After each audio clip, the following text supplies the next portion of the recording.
Good morning! Hey guys, it's bright and early at 6:30, which is in true Moxie style, right? I love my mornings, I love my coffee, and I love the quiet in my house. I have my coffee, you guys see that? Voted most likely to need coffee. That was a Christmas gift to me. But I don't need it that much because I love mornings. So I know I didn't do much last week. What a holiday. We had Christmas and family and the solar or the eclipse. It was just so crazy. And I don't know about you, but I got a little sick over the holiday. Made it kind of hard to do videos. I had something going on with my left eye. Looked like somebody punched me there for a couple of days. All is better now though. And just lots of energy going on in my house. Something that you guys don't know is I got to spend Christmas with Karma on deck, and she was here with my family, and it was amazing. What a fantastic energy to get to spend the holiday with. What you guys don't know is that Karma on deck and myself, Moxie, have been friends for 23 years. And I think it's probably been about 20 years since we got to spend a holiday together, and it was fantastic. I love having her close. So anyway, I had my family here. It was great. It was fantastic. I had my sister Dorothy and Donovan over to play games, and my in-laws, and I could have asked for it to be better. So I hope everybody else's holiday was fantastic. Here we are coming up on the new year now. Just day after tomorrow, first day of 2020. So I have this whole week mapped out. I'm gonna see you guys every morning. That's gonna be so fun. I love spending my mornings with you guys. And then we're gonna start unpacking 2020. Like, it's 2020. Jump forward and start looking at these aspects and these lunar events that are going to be happening. Whew. It's going to be intense, but it is going to be so fantastic. What a year. We've been unpacking and learning, and 2020 is going to be radical change, guys. Lots and lots of radical change. So let's talk about what's going on right now, though. Let's think. So there's a lot going on. Aside from me getting up and doing this for work, right? Let me get my pants where I need them. Hey guys, so right now the moon is in a waxing crescent, right? So when the moon is waxing, that is our intention setting time. And so what we should be doing is setting intentions for this lunar cycle. Doing crystal work. God, I don't know how else to say this, but like, start speaking your truth and asking for what you want and setting it out there and leaving it there. But the moon has also been in Aquarius too, so your emotions have been all over the place and kind of complicated, or they should have been. That's how I'm feeling. Fear, anger, jealousy, all of that stuff is coming up. But here's the good news. That's where you've been. And then today at 8:40 a.m. Mountain Standard Time. I'm in Mountain Standard Time, so I'm usually going to talk in Mountain Standard Time. The moon is going to move back into Pisces. And that's going to make us less dealing with negative emotions and a little more of perceptive and intuitive and super sensitive to those around us. But there's one caveat, and the caveat is that sometimes that makes us a little bit insecure and kind of freeze up. But use it right now. Moon in Pisces is so imaginative and creative. I say just get moving on ideas. Start putting them down on paper. Neptune is the ruler of Pisces. So we're going to feel the effects of Neptune on this moon phase as well. And Neptune, like I said, was a little sensitive and insecure. And a lot of times when Neptune has a strong aspect, we feel a little bit like we're emotionally drowning.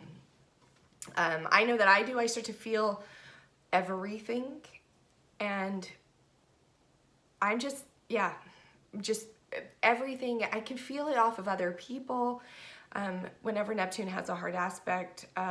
So I catch myself zoning out, checking out at work where I'm not really accessible and approachable. Keep that in check. Take some time alone. That is the best way to deal with that. But while Neptune has any influence over this moon, like I said before, with the moon in Pisces, you are going to be more intuitive and more sensitive. One of the, like I was saying, I can feel it off of others, is that it also gives me an insight into others. So right now you are going to feel like you get other people and you're understanding where they're coming from. So that is such a good time. This is such a good time. Let's take some time to meditate, lend a helping hand, like be there for people, talk problems out. I also find that I'm a lot more eloquent and a lot more vocal about problem solving when Neptune is influencing my moon. So take some time for yourself, but also take time to reach out to others. You never know. So follows the class follows the teacher, or so follows the teacher follows the class, however that phrase is. Karma on Deck says it all the time. But if you set that example, right, and then we got one person helping another person helping another person, I love that concept. So let's kind of use this time to do that. I know that it makes it hard for me to sleep too. Not that I sleep that much anyway. So what else do we got going on? What about you guys? Like, are you feeling that transition from the moon in Aquarius to the moon in Pisces? Let me know. I love your feedback. Come in and talk to me when I post the videos. Today too at 3:21, I believe, p.m. Mountain Standard Time. We've got Mercury is going to trine with Uranus in transit. Now, let's talk a little bit. Mercury is your messenger, and he's all about your intelligence and the way that you learn and the way that you are able to teach. And he's also considered the lower mind. He is going to trine up with Uranus. Uranus is your higher mind. This is where you're questioning authority and you're thinking about and wanting to instill radical change. And you have such a strong sense of wanting to express your individuality. Uranus is our quirky cousin who wears bell bottoms and the funny hat and doesn't care what anyone thinks. And so he wants to make big changes, where Mercury is the guy who's like, let's talk out our problems, let's figure this out.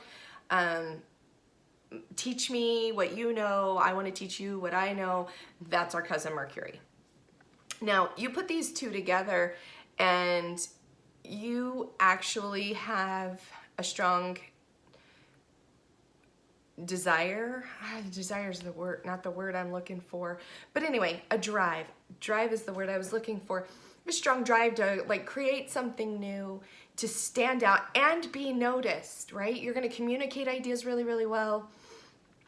I love this combination. This is the universe telling us to stop regurgitating other people's ideas. Tell us your ideas. Tell us your the divine ideas that are coming to you in your dreams, when you're meditating. And if you're not meditating, guys, go do that. Pause this, go do that right now. Just 10, 15 minutes a day. And it's crazy how beautiful those thoughts get lined up. And everyone needs it. What is the phrase? There's a quote that says, if you don't have 10 minutes a day to meditate, you should probably do 20.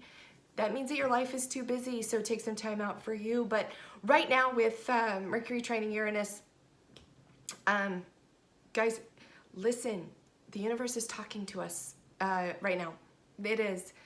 That's that connection right there. One of the other things that is happening right now, I'm not gonna lie, because I don't love when I see this, but I love when I see this because it is such a healing time too. But our sun is going to be opposed the north node and conjunct the south node of the moon, right? This is a lunar, the north node, lunar node, and the south lunar node. But today, December 30th, the sun is going to be opposed the north node. Think about that. If its back is turned to the north node, so to speak, I'm just using a metaphor, then it's conjunct, it's facing the south node. Now, the sun is the sense of self, right? That's who we are. It's not our inner being, it's our outward whatever, but directly facing that south node, and our south node is basically our past, our previous incarnations, if you want to look at it like that, but it's also trauma, our childhood, things that we have not dealt with, right? Because we don't carry anything with us that we've already dealt with. We take it off the shelf, we deal with it. If we've managed it, if we've accepted it or solved it, that's such a bad word, but then we can like never put it back on the shelf. But we have all this stuff on our shelf there. Our south node represents our past life experiences, inherited karma. Does anybody know what inherited karma means? Right? Inherited karma are things that came with us. So sometimes that needs to be dealt with and we don't even know what it is. The karmic balance that came with us. So it's also your ingrained habits, your skills, whether you've dealt with them or not. So right now, when the sun is conjunct the south node, you have two things that end up being able to kind of manifest and show.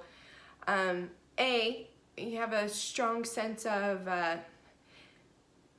developing and being aware of some innate talents that you brought over into this incarnation. But you also could get trapped in or get caught up in some very non-productive, self-destructive patterns. Anything that you've dealt with before might resurface and catch yourself revisiting those. So I'm talking to you this morning so that you can be aware that if you start to see those patterns pop up, let's get rid of them. Don't do those. Let's start digging a little deeper and let's focus on bringing up those things that need to be taken care of, processed, and moved out, because 2020 has great, big, giant things for us in 2020. In our lives, in your love life. It is going to be fantastic. I'm so excited about 2020. I don't know about you guys, but it's been a long time since I've been super excited. I've got some projects that are coming up that are just going to be so beautiful. And the world is in alignment right now. It's so great. So I hope you guys find this super useful.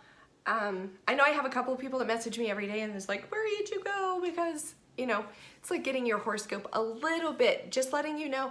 If you want more, right, these transits will affect you differently based on where your natal planets are.